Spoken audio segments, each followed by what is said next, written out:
The moment you feel that your gear is not good enough, you'll start to stop making it work. And that's a trap, because you can take the best car in the world and crash it, sink the best boat and burn the best space plane ever made.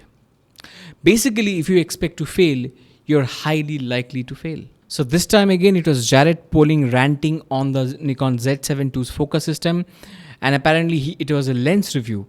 Unbelievable. He basically said that the magic of the Z mount 50mm f1.2 doesn't matter because apparently his Z7II doesn't focus, especially eye autofocus. So I decided to test out Jared's tests with my humble but brilliant 50mm 1.8s on the Z6II. Test number 1, the door test. He tries to shoot people coming in and out of a room at his favorite ice cream factory. His camera isn't really activating the eye autofocus, although it finally does.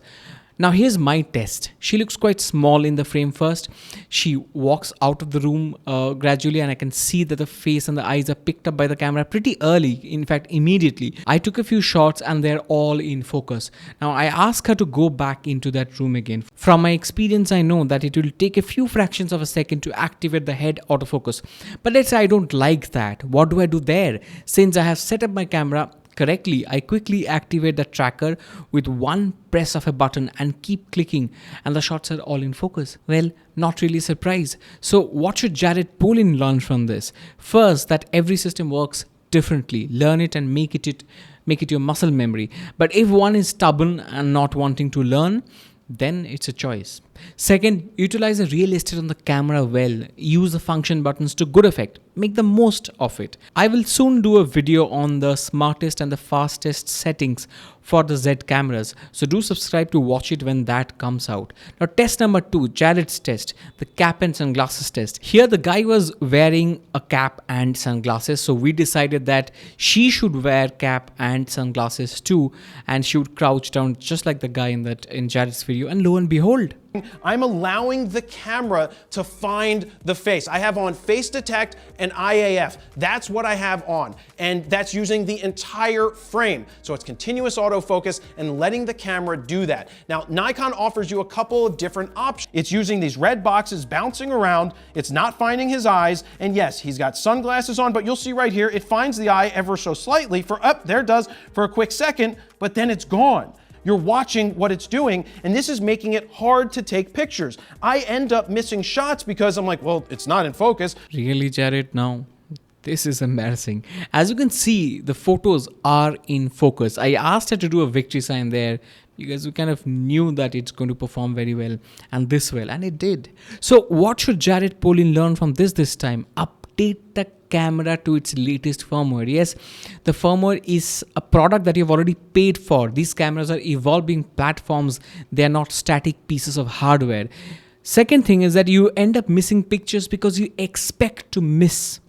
Do you know people who are happy with the Canon R5?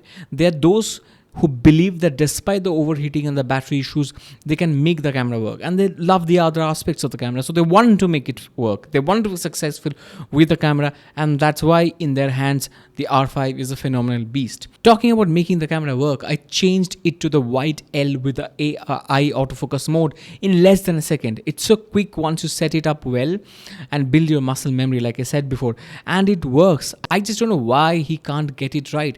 I'm showing you here that it works. Now moving to test number 3, the backlit portraits. Jared showed how the eye autofocus just did not work in his backlit scenes.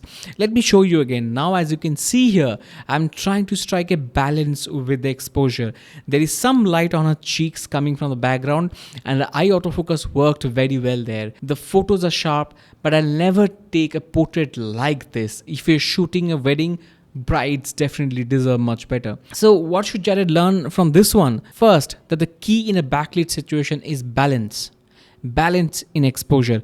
Never expose for the highlights such that you lose everything in the shadows, especially if what's in the shadows is your subject. Yes, you can lift the shadows, especially with the fantastic Z series of cameras files, but it will not be optimal. So change your angle, Jared, or introduce a flash. I mean, that's his job. And second, if you do these basic and normal things correct, you will never have problems with eye autofocus no matter what system. Let me know down in the comments if you want to see a similar test done for the Canon R5.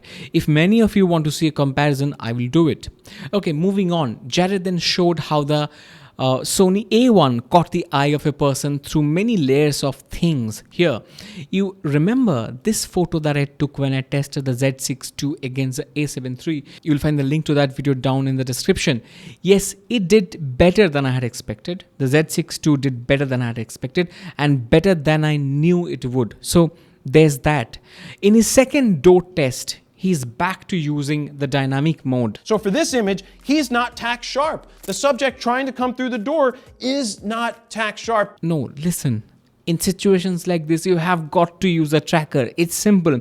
That's what I'm doing here. As you can see, I know that she's too far away from the camera and the camera may or may not get the eye here. So there's a bit of uncertainty. So I quickly resort to the tracker and it does a fantastic job.